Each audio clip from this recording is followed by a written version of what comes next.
Bonjour à tous et bienvenue dans cette nouvelle vidéo YouTube. Aujourd'hui, on va faire un tour du chantier.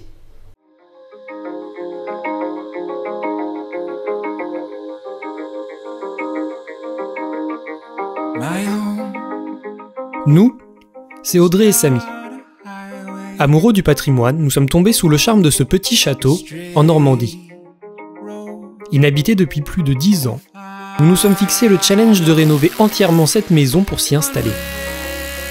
Totalement novice en bricolage, l'objectif est de partager ici les différentes étapes du projet et de vous montrer que chaque rêve est réalisable. Bienvenue au petit château 1780.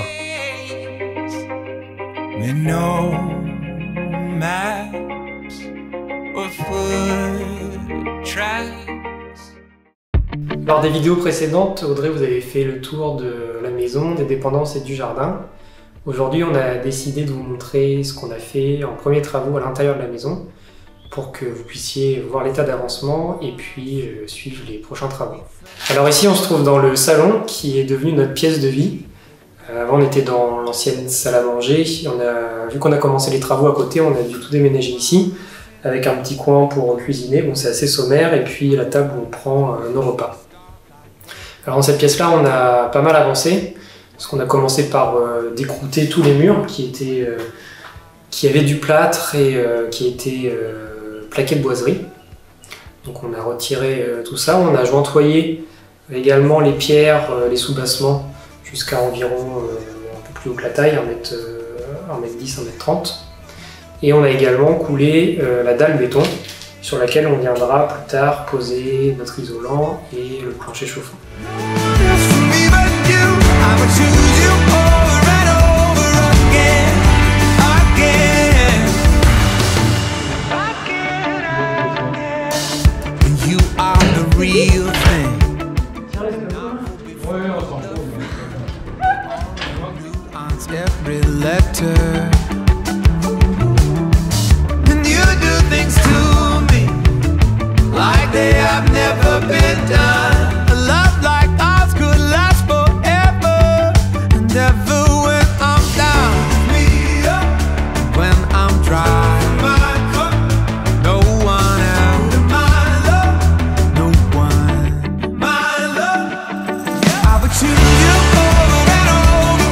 Dans cette pièce, comme dans toute la maison, on a mis en place ce qu'on appelle un hérisson. Il faut donc déjà commencer par décaisser, enlever la terre sur 50 cm. C'est assez pénible et surtout très long.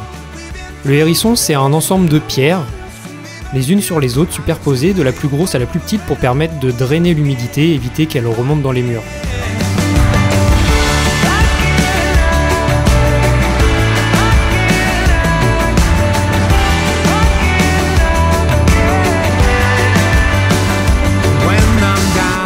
On poursuit avec la préparation de la dalle béton. Oui, on a dit béton, on sait que c'est assez polémique dans la rénovation. Cependant, le fait de mettre un hérisson, que la maison soit surélevée et qu'on fasse un drain sur la partie est de la maison devrait empêcher les remontées d'humidité. On met donc en place le polyane et on poursuit avec le treillis soudé.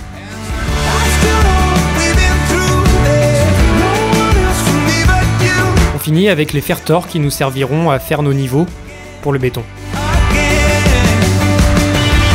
Et oui, il y avait une prise aussi au sol à faire passer. Ce sera pas une prise pour les raclettes ni les fondus. Ce sera une prise qui sera sous le canapé et servira pour brancher les ordinateurs ou le canapé si un jour il est motorisé.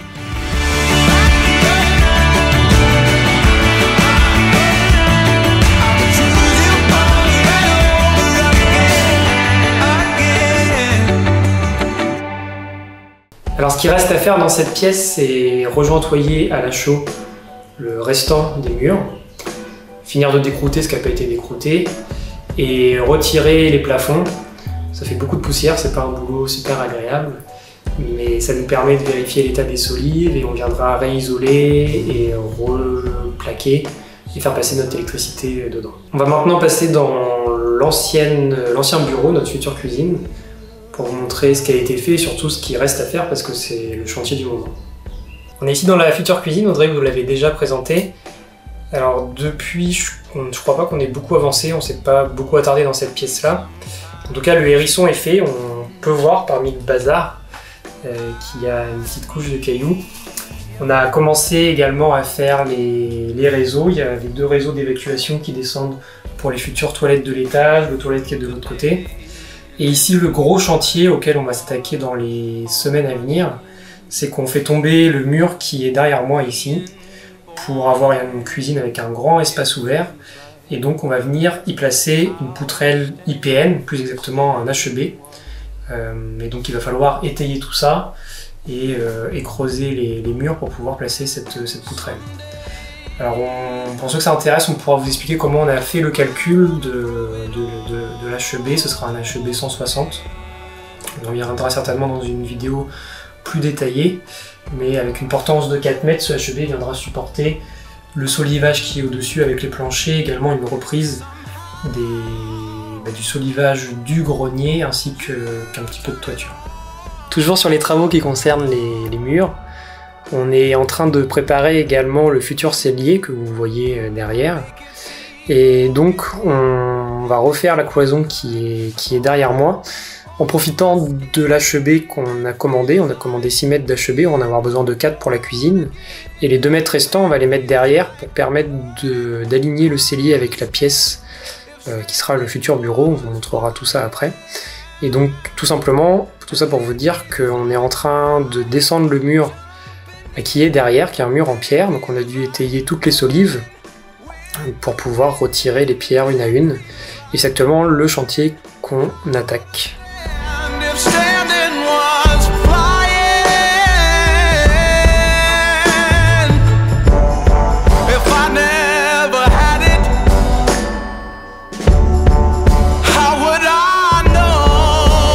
On est ici dans le futur bureau, donc c'est la pièce qui a certainement à la fois le plus changé, mais pour laquelle il reste encore beaucoup de travail. Je ne sais pas si vous allez la reconnaître, parce qu'avant il y avait des boiseries sur l'ensemble des murs, on a dû tout retirer. Alors bien évidemment on les a conservés, on les a pas abîmés, on les a simplement retirés et stockés pour pouvoir les réutiliser plus tard. Dans cette pièce-là, il reste encore le décaissage à faire, le hérisson à faire, la dalle à faire. Beaucoup de choses, mais on ne peut pas avancer sur le sol tant qu'on n'a pas fini de s'occuper des murs. Pour récapituler, ici on est dans le bureau, derrière c'est le cellier qui est trop petit. Le grand mur qui est derrière moi doit disparaître pour agrandir ce cellier, donc faire un mur qui sera perpendiculaire au mur qu'on a construit. Pour refaire un espace propre, on doit continuer ce mur, cette cloison ici. C'est pour ça que je vous l'expliquais tout à l'heure qu'on va venir remettre une poutrelle HEB sous le solivage pour faire un mur bien droit et une autre cloison perpendiculaire. On le voit ici, bien évidemment tout a été étayé. Et la prochaine étape, c'est de venir faire un chaînage en haut de notre poteau qui viendra soutenir la poutre en bois. Une chose qu'on a commencé à faire également, c'est que malheureusement la cheminée se retrouvera au milieu de la cloison, donc on ne peut pas la laisser comme ça. Donc on va devoir démonter les pierres une à une pour pouvoir finaliser cette cloison et donc retirer cette cheminée. Alors ça nous a fait un petit peu mal au cœur de retirer cette cheminée, parce qu'elle est quand même elle fait partie de l'âme du château, même si elle n'est pas tout à fait à notre goût, mais c'est pas très grave. Alors ce qu'on a commencé à faire et ce qu'on va continuer, c'est qu'on va la démonter et si possible, on essaiera de la remonter dans une dépendance qui possède des espaces beaucoup plus grands et qui s'y prêterait un peu plus. Et une autre chose assez marrante, c'est qu'en démontant la cheminée, on a vu qu'en plein milieu du conduit de cheminée, il y avait une poutre qui venait la traverser, une poutre en bois. Donc je pense qu'on a bien fait de la démonter, de la remettre à nu, parce que le jour où on aurait fait des flammes ou un barbecue à l'intérieur, ça aurait pu prendre feu malheureusement.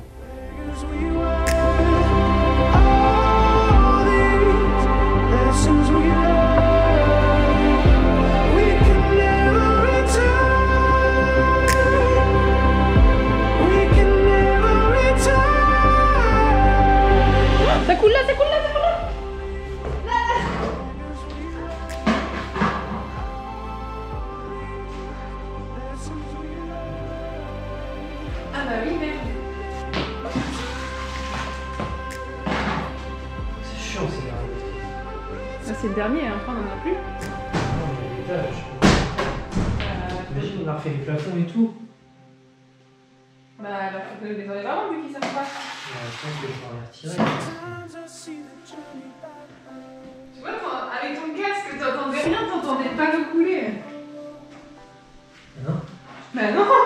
T'aurais pu attendre 10 ans. C'est bizarre, ça coupe pas les dévissés. Ça donne envie de faire pipi.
Je ne sais pas si vous avez déjà eu à enlever du bacula au plafond, mais je crois que c'est l'une des pires tâches que l'on ait eu à faire. Entre douches de poussière, coques de noix, mulots desséchés, c'était vraiment pas agréable du tout.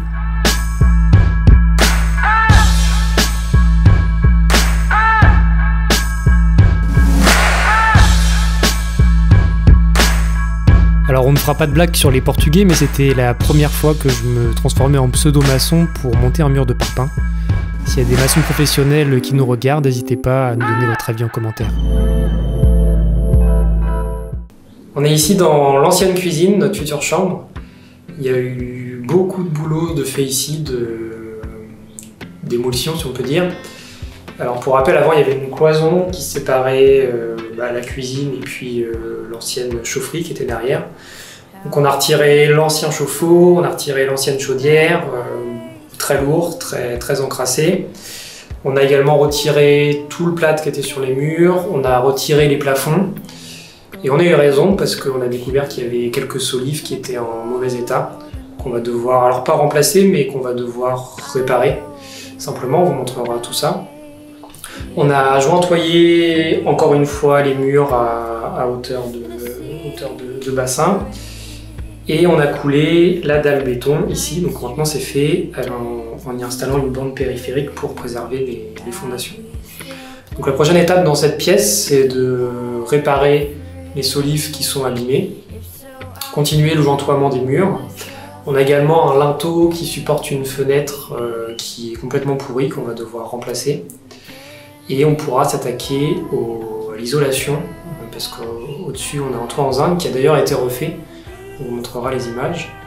On va pouvoir isoler et refaire les plafonds en dessous.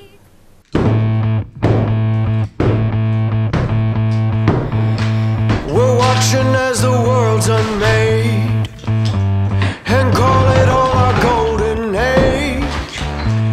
Ooh, we are beyond control. Ooh, no vision can deliver us. We're golden calves until we're dust. Ooh, we're born upon a throne. Ooh, don't you know?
from, ain't nobody safe from us.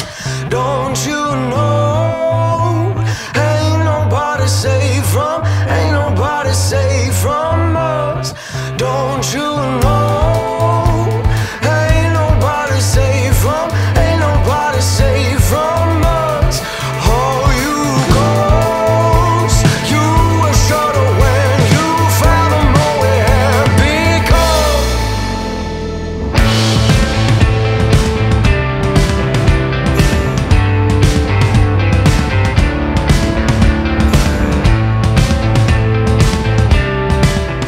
On vous a montré l'ensemble des travaux qu'on avait fait au rez-de-chaussée depuis qu'on avait acheté, donc ça fait maintenant 5 mois. Ça fait à la fois peu et beaucoup. C'est actuellement là où on concentre tous nos efforts sur le rez-de-chaussée, parce que l'objectif est d'avoir un sol fini avec le chauffage au sol pour l'hiver, pour tout simplement avoir un moyen de chauffage pour pouvoir passer l'hiver tranquillement. Et donc maintenant les travaux que vous allez suivre, c'est les travaux qui concernent les murs qui sont derrière nous. Et on va vous emmener sur le chantier pour suivre en live les avancées.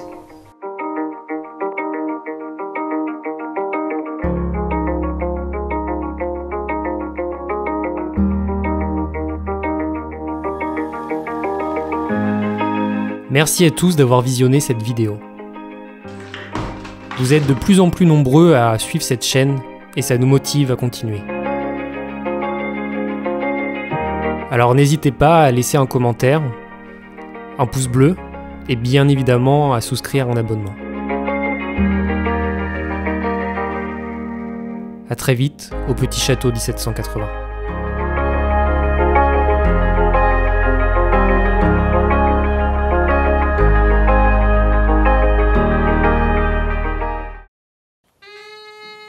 Ah oui, et j'oubliais, Cacao adore le maïs, alors on a ouvert un Patreon parce que ça devient un sacré budget. Alors ceux qui souhaiteraient aider d'une manière ou d'une autre, rendez-vous sur la page Patreon. À bientôt.